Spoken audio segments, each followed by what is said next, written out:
Welcome to the last lesson on Chapter 4 when we're discussing springs and conservation of energy. And to begin, we will state that since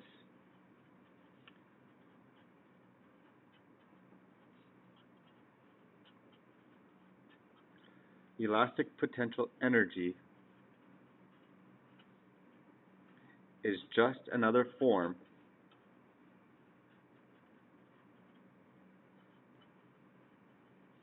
of mechanical energy,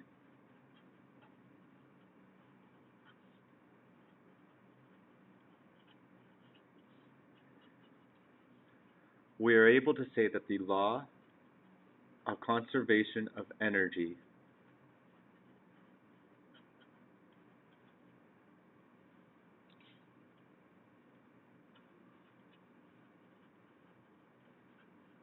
holds.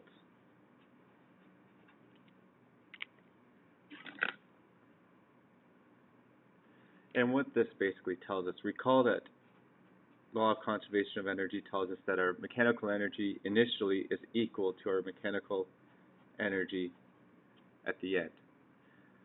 Basically, this tells us that our initial kinetic energy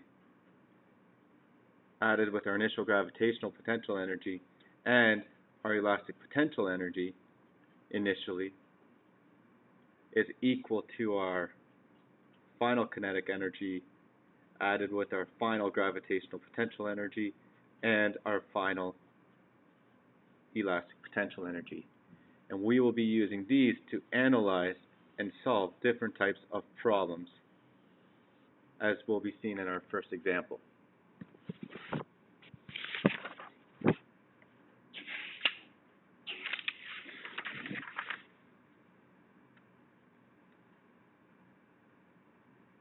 In our first example, we have a 2.0 kilogram block on a frictionless ramp, and that ramp is at a height of 1.5 meters.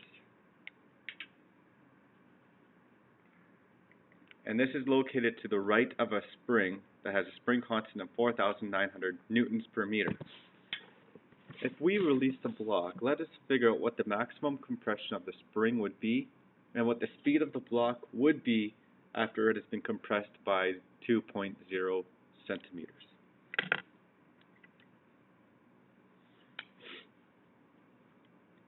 Pictorially,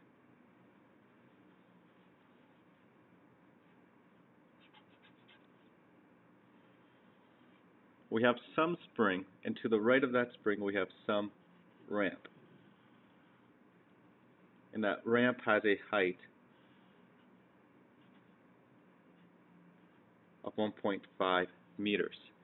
And at the very top here, the only energy that we will see that this block experiences is gravitational potential energy.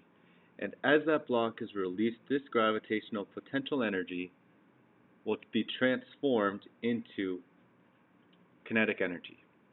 And as this kinetic energy hits our spring, this that kinetic energy will be transformed into elastic potential energy.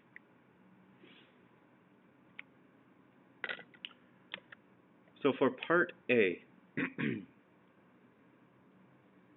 we do realize in part A that our initial mechanical energy will be equal to our final mechanical energy. And initially, all that we have going on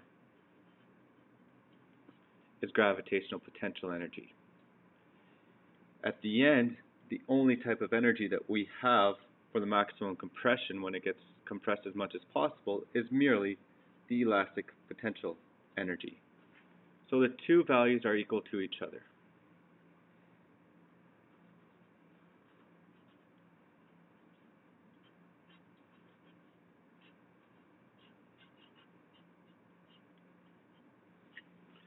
We would like to figure out the maximum compression, so we need to solve for delta x.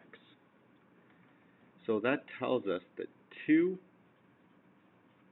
mgh, because we divided by 2, and we will divide by our spring constant k to to give us delta x squared.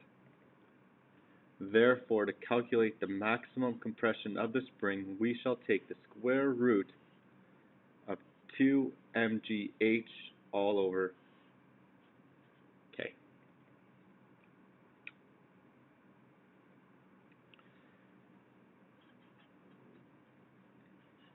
So that will be 2 with our mass of 2.0,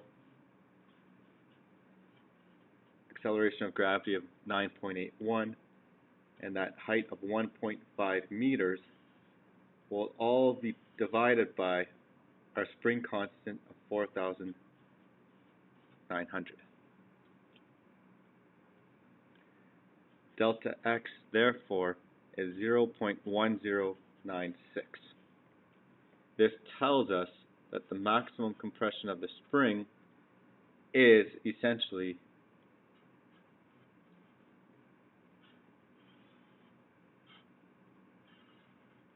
is 11 centimeters. I've converted in this case because 11 centimeters is a little bit easier to think about than the 0.1096 meters. And let's think about this for one brief moment. Let's check what our total mechanical energy was initially, and that was mgh. We will see that the gravitational potential energy, mgh, would be 2.0 times 9.81 multiplied by 1.5. And if we were to use a calculator there, we would see that that is equal to 29.43 joules. What happens also? Elastic potential. Elastic potential 1/2 K delta x squared. So that would be 0.5 4,900 and 0.1096 squared. If we were to calculate that as well, it's not really surprising that we actually get exactly the same answers. So throughout this whole process, we know that our total mechanical energy is 29.43 joules. And this really helps us for part B when we're calculating the speed of the block when it is compressed by 2.0 centimeters. We're not at a maximum compression yet. So that tells us that at that point, for part B, our total mechanical energy is both the elastic potential energy, EE, added with our kinetic energy, EK.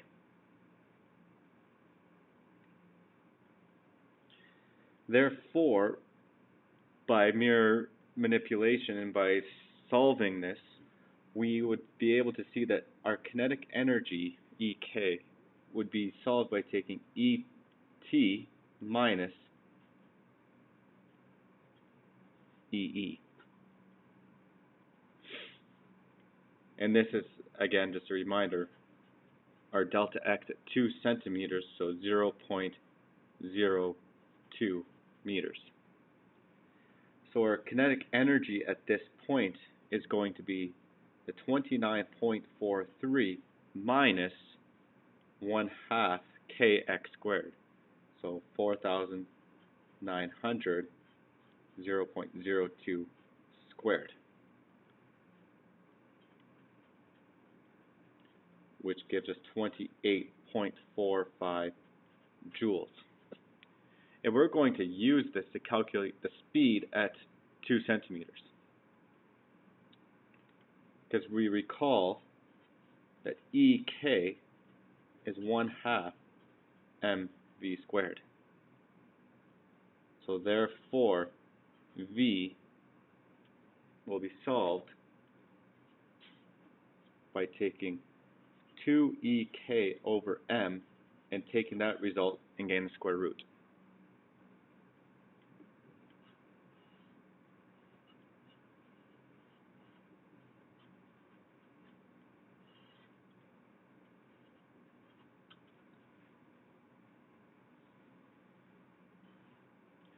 So our speed at 2.0 centimeters, therefore, is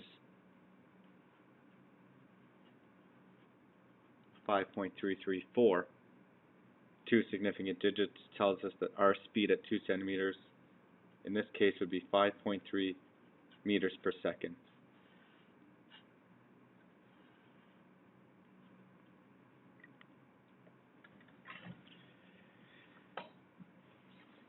And we're using everything that we've known from conservation of energy in this case. Let us go through one more brief example as well. Example that I kind of liked when I first saw it, so I'd like to go through it also. Bit of a longer question in terms of words, so I'm hoping that you can possibly pause it or just go through this example a few times. And we have a block with a mass of 3.5 kilograms, and it's being held against a compressed spring. And we compress it 16 centimeters from equilibrium, from its resting position, and the spring has a spring constant of 220 newtons per meter. And it's going to travel along a frictionless surface and then go up a frictionless ramp, and that ramp has an angle of inclination of 27 degrees. Let us first determine the stored elastic potential energy, and then determine how far along the ramp the ball or the block will travel. So a compressed spring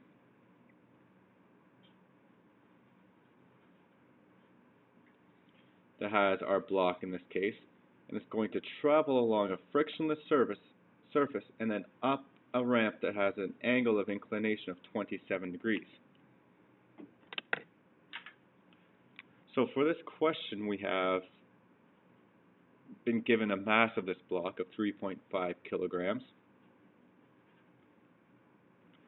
We have that the spring has been compressed by 0.16 meters. Our spring constant is 220 newtons per meter, and we're at an angle of 27 degrees. We will first in part A determine our stored elastic potential energy as the spring is compressed, and the distance that goes far up the ramp, I'm just going to call that in this case D. So let us look at part A, the stored elastic potential energy, 1/2 K delta X squared. So that will be 1/2 220 0.16 squared, and we punch that into our calculator. When I punch this into my calculator, I hope I did so correctly, and I got 2.816 joules. Two significant digits in this case, I believe. Yes, so that would be 2.8 joules for our stored elastic potential energy in this spring. And this stored elastic potential energy, when it's completely compressed, as it's traveling, will be converted into our kinetic energy up the ramp to when it stops. And when it stops for that brief second on this frictionless surface, the only thing that we will have going on is our gravitational potential energy. So let us see what this gives us for part B. We take our mechanical energy initially and set it equal to our final mechanical energy. And initially, all that we have is the elastic potential, and towards the end, we have only gravitational potential.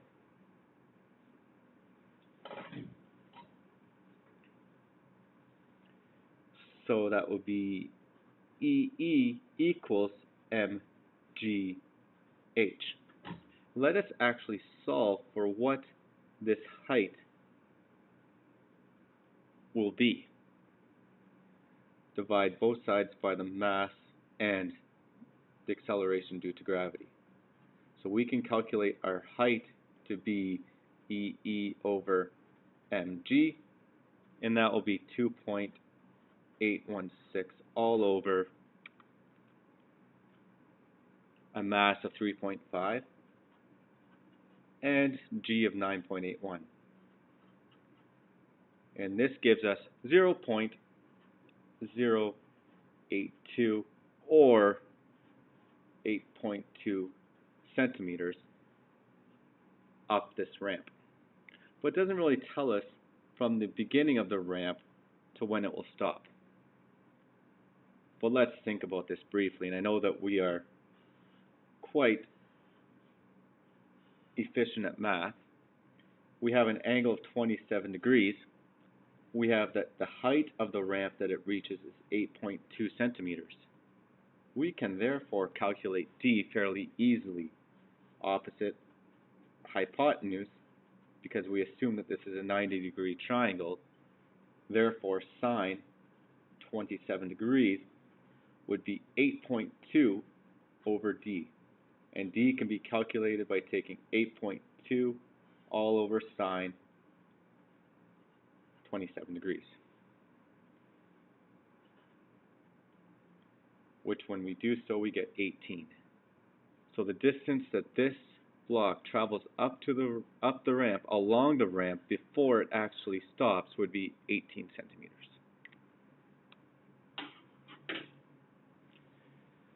And if there's any questions, I can answer them.